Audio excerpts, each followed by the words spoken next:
Perfect. School, but not basketball. Yeah. OJ did a Zen. Right?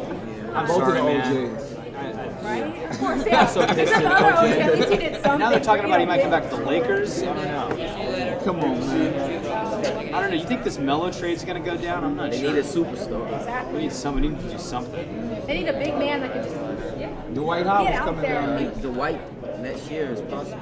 Yeah, I know because he's gonna be free Find agent. him Yeah. a soft. Soft. I want to see you guard Bynum. Bynum's got those glass knees, man. Yeah. Just afraid he's gonna hurt himself all the time. Okay, I'm rolling when you're ready. Cymphonique, Master P, and Romeo right here with us, guys. Thanks for stopping by. Oh, D thanks Show. for having us. Thank Rick Dees. Where's Rick? He's gonna be here tomorrow. I look like Rick. I'm a couple years younger. So What's we looking like apologize. Rick done really got younger. He must have took that same, what that Benjamin? Benjamin Button, exactly. Is this Benjamin Button Pops? Romeo, you've got more diamonds than anybody I've ever seen in my life on. I mean, you should have like a security detail just following you around to make sure nothing happens. Yeah, you know. You jump around here. It stacks up because every time I accomplish something, I kind of treat myself. And my dad have done the same thing.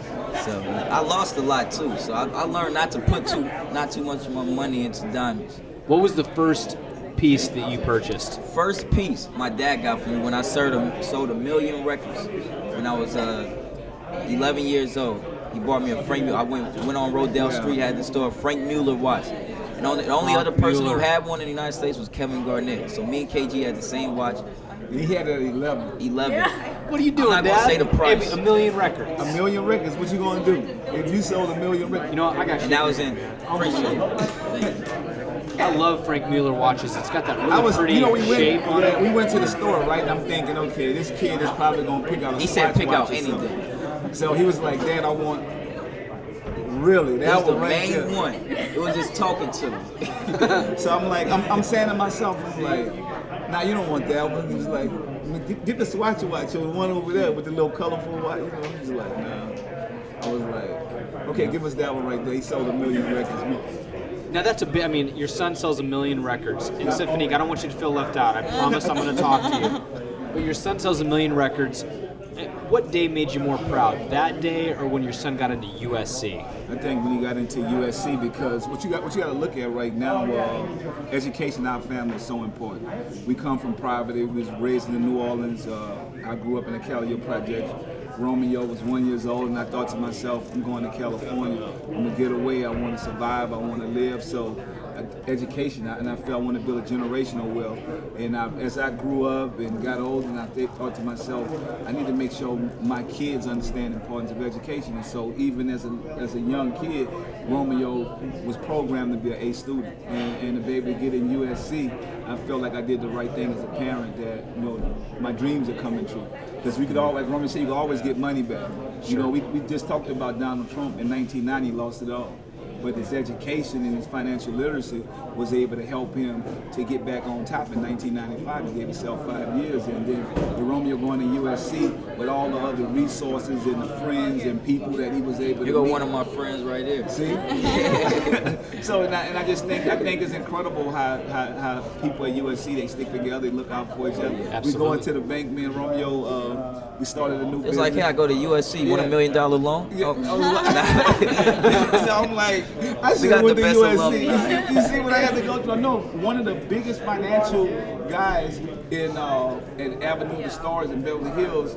Like, we wanted to do this business thing, so we wanted to see exactly what we do. Say we put this amount of money up. It was like, oh, whose business is this? It's Romeo business. Romeo, oh man, he go to USC. I'm a USC graduate. There you go. Approved. The Trojan family. I'm like, and this is the I should've Trojan went to- family right here. Trojan yeah. family. Kids and- go to USC, that's all I'm going to say. And seriously, man, you know what? I'm a couple years older than you, and it wasn't even. It was hard when I went to school there, but man, it's one of the hardest schools in the nation to get into. Yeah. So congratulations, Appreciate man. it. That is and huge. a lot of people don't realize, I kind of put my fame aside to go to school, kind of be a regular kid, go play basketball and get my education. People don't understand how hard it is, especially even just playing a sport and trying to juggle, your school work, and then on top of that, me still making movies and acting. It definitely was it was a lot of hard work, but it definitely prepared me for the future. And that's what school does, you know, just like everybody here as Trojans, Just you want y'all know. to know this is the youngest president It in the prepares. game right now. No Limit Forever. He's taking over the family. Well, Mike, business. you gotta. They gotta got make it. sure they hear you. This is the youngest president of a multi-million-dollar record company right here. This company is No Limit Forever. At 21, to be able to take over the family business is definitely a blessing. Oh, yeah. And to be able to see that as a parent, this is what we work for. I think it's time to get more diamonds. Man. No more diamonds. No more diamonds. Let me tell y'all something. No more diamonds, Think right? about you, Let me tell you what happened, right? I was in a meeting with Warren Buffett about 10 years ago. I didn't even know who he was. So I'm with Donald Trump, and he was saying, Warren Buffett. And you know, he said, Warren, he said, this is my friend Warren. So I was like, Warren, who is Warren? Because I thought Donald was the man. So he was like, this guy here could go to the computer and make $1 million. I was like, really? So seeing this old guy, you know, Sure. and he wasn't no diamonds, old car parked outside. I'm like, that's what I want to be like, that guy. After I found out who he were, I was like, that's what I want to be like. And that's what it's about right now.